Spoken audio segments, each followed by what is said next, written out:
안녕하세요. 김태훈의 현명한 투자자 방송 시작하겠습니다. 오늘은 LG화학에 대해서 좀 말씀을 드릴까 하는데요. 기본적으로 LG화학은 석유화학업체입니다. 그렇기 때문에 국제유가에 민감하게 이 기업의 수익률이 연동돼서 움직입니다. 그런데 최근 들어서 이 LG화학이 여러 가지 구설수에 오르기도 했었는데요. 그게 이제 LG 엔솔을 물적 분할을 하면서 이 LG 엔솔의 상장 차익을 그 최대주주가 혼자 다 독식하는 게 아니냐 이런 말들이 나왔고, 실제로도 이 LG 엔솔의 상장 과정에서 LG 화학은 주가가 반토막 나기도 했습니다.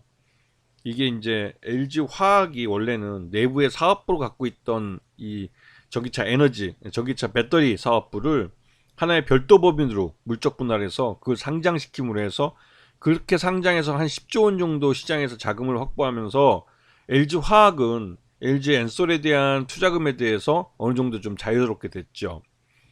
그전에는 LG 화학이 말 그대로 LG 엔솔에 대해서 모든 투자비를 다 마련해 주느라고 실제로 LG 화학 주주들은 배당을 가져갈 게 별로 없었죠.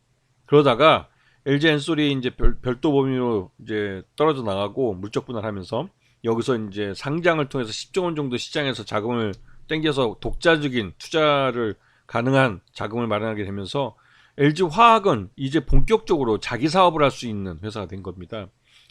LG 화학은 기본적으로 석유화학 회사라고 말씀을 드렸어요. 근데 그 안에 뭐 첨단 소재 분야나 생명과학 분야, 옛날에 이제 LG 생명과학이라는 회사를 이제 합병을 했죠. 그래서 그 안에서 쿠킹을 하고 있는 겁니다. 장기적으로 LG 생명과학하고 첨단 소재 분야도 LG 화학부터 물적 분할에 떨어져 나갈 가능성이 커요. 근데 나중에는 이 지금처럼 LG 엔솔의 이 물적 분할 과정에서 워낙 그 말들이 많았기 때문에 인적 분할 같은 형태로 해서 떨어져 나갈 가능성이 큽니다.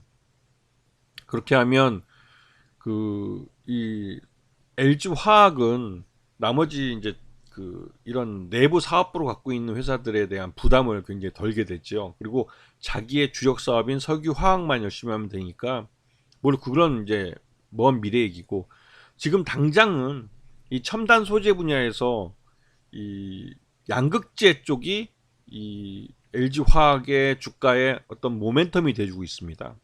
그리고 무엇보다도 이제 LG 화학이 갖고 있는 LG 에너지 솔루션의 그 지분이 81.84%나 되기 때문에 LG 화학은 언제든지 LG 엔솔의 지분을 일부 뭐 50% 플러스 한 주를 제외한 나머지 부분은 언제든지 시장에 갖다 팔 수 있어요.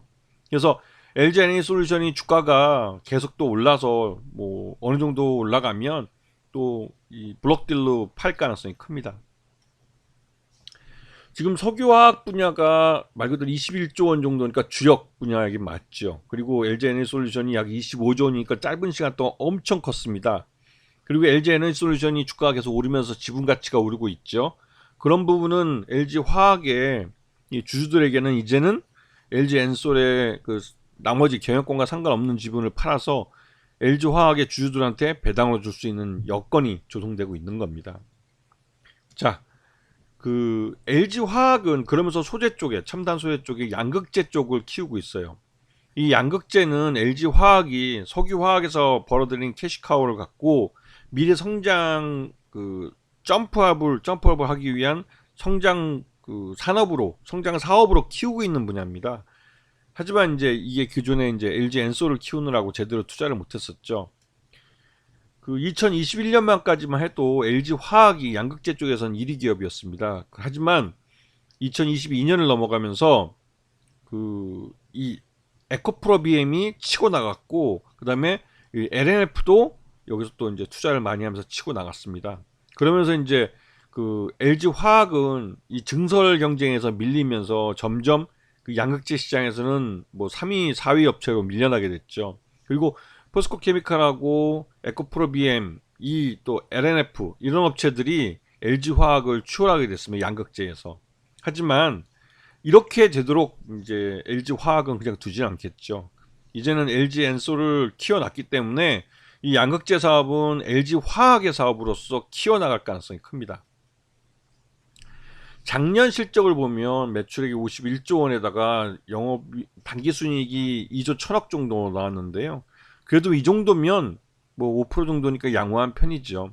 이 석유화학 같은 경우는 이제 국제유가에 연동돼서 움직이기 때문에 국제유가가 오를 때는 말 그대로 이제 좀 이 원재료비가 올라가기 때문에 그리고 또 판가를 바로 올릴 수는 없고 그런 부분 때문에 손실이 좀 줄어들고 그러니까 손실보다는 이제 수익률 마진폭이 줄어들게 되고 국제유가가 떨어지면 막 그만큼 마진이 늘어나는 그런 구조를 갖고 있습니다.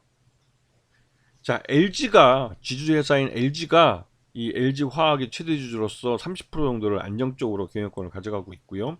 그다음에 현재 주가를 보시게 되면 LG 화학이 작년 2022년 실적 기준으로 봤을 때 적정 주가는 110만 원대로 평가됩니다. 그리고 LG 화학은 이 LG 엔솔을 물적 분할을 해놨기 때문에 LG 엔솔 앞에서 설명드렸지만 LG 에너지 화학의 에너지 솔루션의 이 그 경영권을 제외한 50 플러스 한 주를 제외한 나머지 지분은 언제든지 팔 수 있어요. 이 말은 그 LG 화학은 그만큼 LG 엔솔이라는 지분 가치가 오르면 오를수록 이 LG 화학의 그 주가도 함께 올라야 되는 구조가 됐다는 뜻입니다. 그렇기 때문에 LG 화학은 지금 저평가 구간에 들어가 있다고 말씀드릴 수 있고요. 그 어차피 이제 작년 실적을 주가에 반영하면서 올라갈 가능성이 크죠. 그래서 이런 종목은 장기적으로 보시면 뭐 국제유가가 크게 변동하지 않는 한 수익성도 꾸준하고 매출 외형도 커가는 그런 기업이 될 가능성이 큽니다. 그래서 이제 LG화학 같은 종목을 잘 봐주셔야 되는 거죠. 아시겠죠? 자, 오늘 방송 여기서 마치겠습니다. 감사합니다.